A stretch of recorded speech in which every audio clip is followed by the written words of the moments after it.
What is your goal today? What is your goal today? And how does this goal make you feel? How does having this goal make you feel? Does having goals make you feel excited and good? Do they make you feel overwhelmed? Does it change? Like sometimes you feel excited and sometimes you feel overwhelmed. My name's Elizabeth Cermak. I'm a psychotherapist turned inner peace coach here to help sensitive people find inner peace, help bring the vertical into this world. And in this video, I'm going to talk about how to have one singular goal, one goal that will never turn on you and will always make you feel good. I'm here to remind you something that I always need to be reminded of too, which is to keep our goal vertical. The things of this world are always shifting, right? And the things of this world are just an effect, right? We are the cause. So we want to make sure that we're keeping our goal vertical. We're keeping our goal singular. And I definitely had a miracle this morning reading A Course in Miracles. I was thinking about all these things that I wanted to do today. And then I was reading the course and it made me remember, wait a minute. No, I have one goal.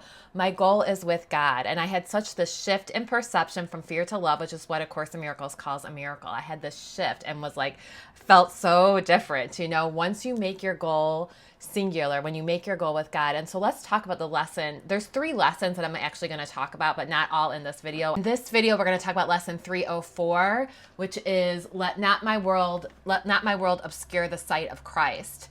Lesson 304. And I looked up because the word Christ, for me, I have no like religious trauma or anything like that. The word Christ is fine for me, but I thought sometimes that might be confusing to people.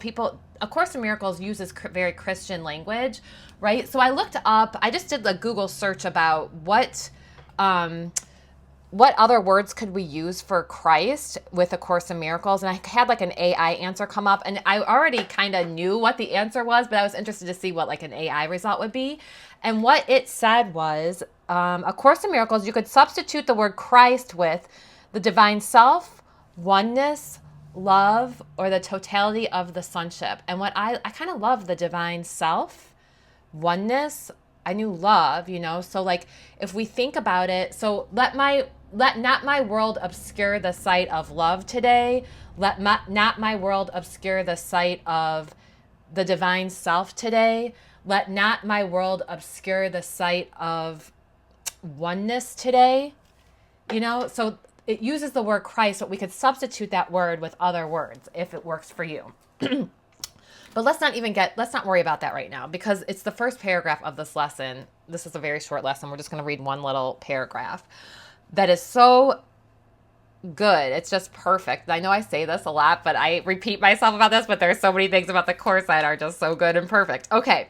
So it says, I can obscure my holy sight if I intrude my world upon it.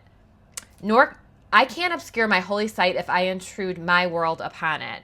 Nor can I behold the holy sights Christ looks upon unless it is his vision that I use. So what they're saying is, if I intrude my world upon it, my ego's world, okay? So if I just look at this world through the eyes of the ego, through the eyes of separation, through the eyes of fear, through the eyes of comparison, through the eyes of materialism, through the eyes of whatever, you know, unfairness, jealousy, if we look through those eyes, it will obscure the sight of Christ, which is the sight of oneness, the sight of love, the divine self, the totality of the sonship. Like we have it backwards in this world, right? We have our goals messed up, right? We want the divine self, we want the oneness with God to be our first goal because that is truly who we are. That is the only thing that truly matters. We do everything from this place. So any other goals that we have in the day, any other things that we need to accomplish, if we do it from that place of divine oneness, that it all works out, right? It takes the struggle away from it. You let God work through you, right? So, okay. I can obscure my holy sight if I intrude my world upon it, nor can I behold the holy sights Christ looks upon unless it is his vision that I use. Perception is a mirror, not a fact. I love this. Perception is a mirror, not a fact. Quantum physics is showing this, like modern science is showing this, the observer effect, right? It is showing that, I think I talked about this in a previous video and I put a link to that Donald Hoffman interview.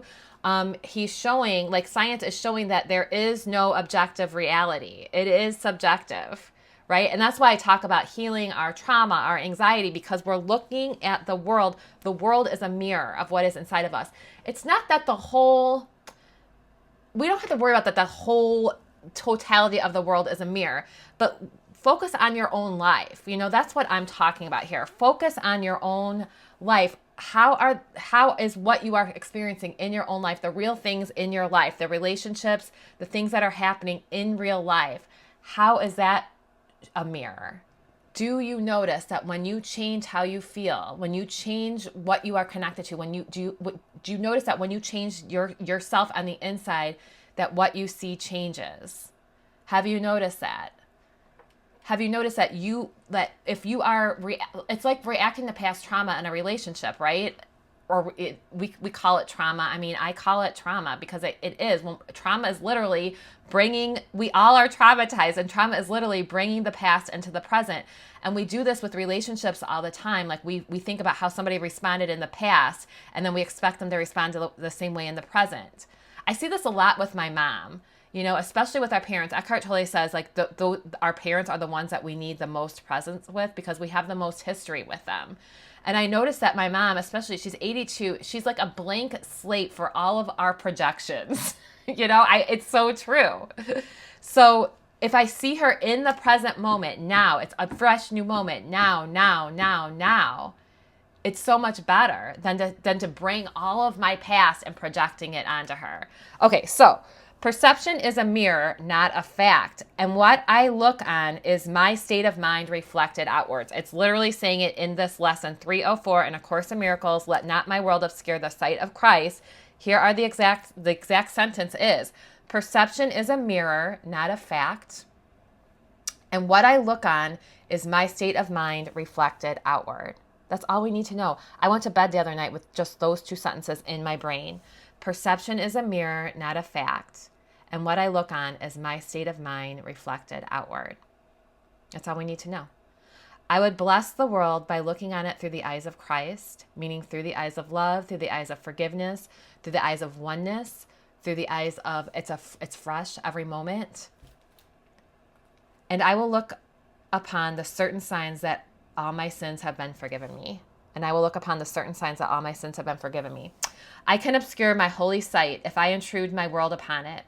Nor can I behold the holy sights Christ looks upon unless it is his vision that I use. Perception is a mirror, not a fact. And what I look on is my state of mind reflected outward. I would bless the world by looking on it through the eyes of Christ. And I would look upon the certain signs that all my sins have been forgiven me. We look upon the world with forgiveness, with oneness.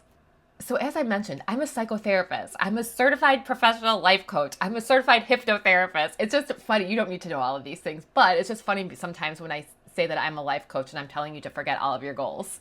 So this is your life coach telling you to forget all of your goals today. Forget all of your goals. Make your goal one goal, to be with God. That is the only goal you need, to find God today. Find God today. This is your miracle. This is your miracle moment. Your shift in perception from fear to love. Stop making your goals within the world. Make your goal singular. Make your goal one.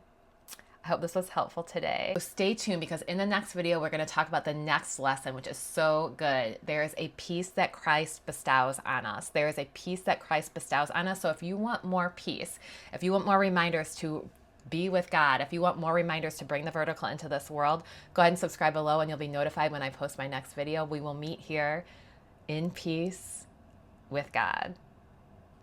Talk to you soon.